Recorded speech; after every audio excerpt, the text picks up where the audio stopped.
הבעיה הזאת הרסה לי את חוקים, הטיל שלנו פגע ממש באמת לסיפור אמיתי בשלוף להאמין, לא להאמין.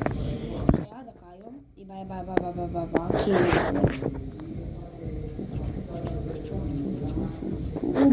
כאילו ממש קרוב לבית שלי, מחפשים מהבית שלי התחיל להיות שריפה, ואז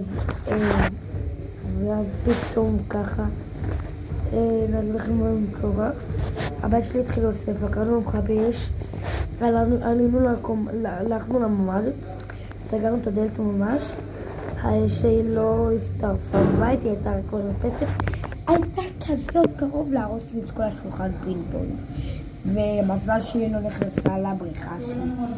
וואי, אם זה היה פוגע בסלון או במקרר בחוץ, זה היה הסטרס שלנו.